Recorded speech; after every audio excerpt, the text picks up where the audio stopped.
Did you know that the average net profit of a letting agent in the UK is only 11.9%? Why is that, Sally? Talk to me.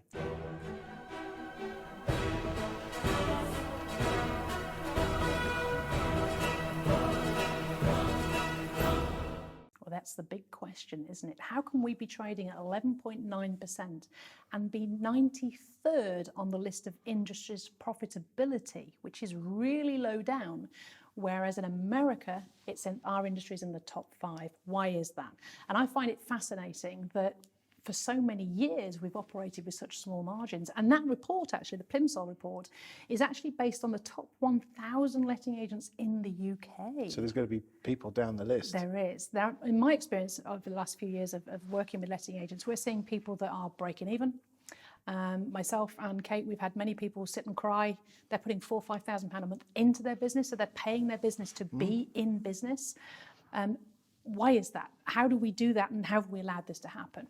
And there's a few key things I think people need to do to really address that. First of all is understanding where you're at. My experience of the SME market, a lot of letting agents really don't understand the numbers, and they don't understand how to make the numbers work for them. Is that because they're letting agents in business and not business people who are letting agents? Yes, they're letting agents first. Yeah, letting agents first, business people second. To give you an example, most letting agents don't understand what they sell. You know, we don't sell cans of beans, we don't sell gold, we don't sell oil. What we sell is time. And yet time is the one thing letting agents are allowed to run out of the door, be wasted, used and stolen at the rate of knots.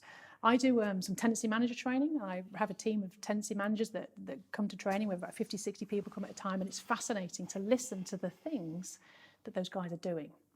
And you'll find I've heard stories such as the landlord's decking got damaged, so I went and repaired it myself. Okay. I've had freezers broken down. They went and got all the food and put it in their own freezer. Okay. We've had everybody has described going and cleaning. I mean, what is it with let-only agents that then actually turn into a managed service at no? You see it all the time in the groups, don't you? Well, you do. I mean, servicing let-only lands is a problem, but I actually think servicing the fully managed is worse, because letting agents seem to believe that their job is to do anything the landlord asks. Tenancy managers' jobs is just to keep the landlords happy. No matter what they ask, is do it. Now, here's the challenge. First of all, most letting agents are not insured for carrying washing machines on your back down 3 flights of stairs. We're not insured for waste disposal. We certainly won't be carrying waste disposal licenses in most cases. We're not insured for doing snagging lists on 13 bedsit conversions that we're not even managing. But I find our tenancy managers are doing these sort of things because they've been told, keep the landlords happy.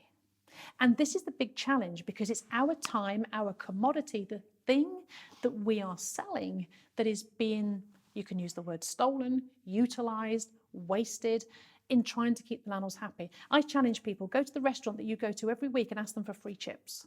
You know, go to your accountant and say, could you just do this extra report for me for free because I've been using it for years. Go to a solicitor and try and get a few 3 hours just talking to them.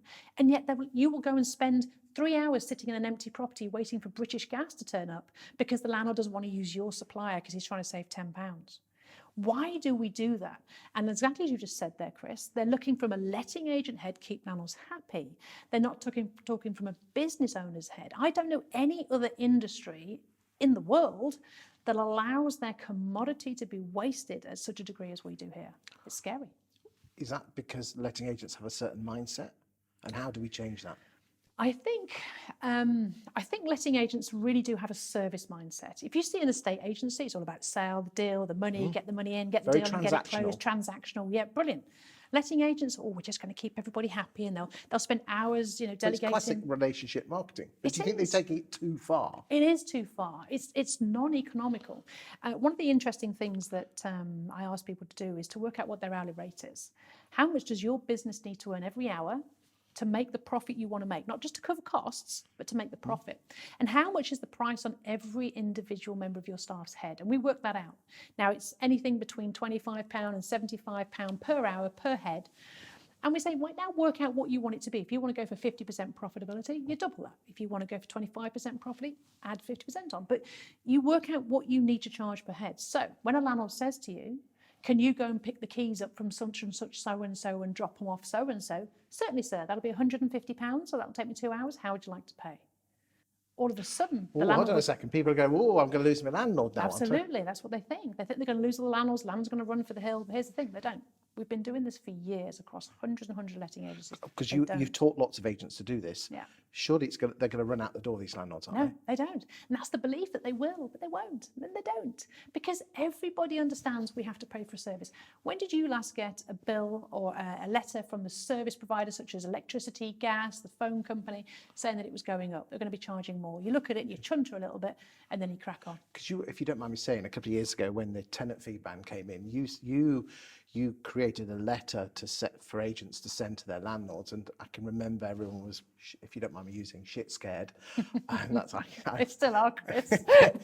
of sending this letter, and it's like 99.99% of people just accept it. Yeah. It's about 1 in 100 is the actual stats. 1 in 100 will complain, and it's always the one landlord that you were scared of sending it to. They're always the ones that complain. But in reality, if 99 have accepted a 20% increase and 1 rejects, your quid's in by a massive mile. So the key is here, you've got to ask yourself this question as a letting agent. Are you a business owner or are you a letting agent?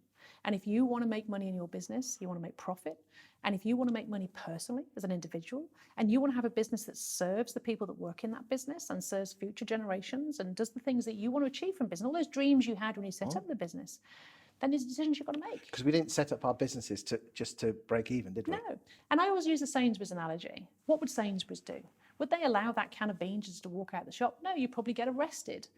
So what you've got to do is work out how much that can of beans costs to get on that shelf, to buy it, the transport, the storage, the time it sits there, all that sort of stuff. And then you work out how much profit you want to make, which I think the supermarkets are around 40%. You add your profit margin on. You'll also add a little bit of, I call it oops factor, which is some cans are going to get dropped and broken and some will get stolen. So you add in the oops factor of what's going to happen, and that's the price you sell it at.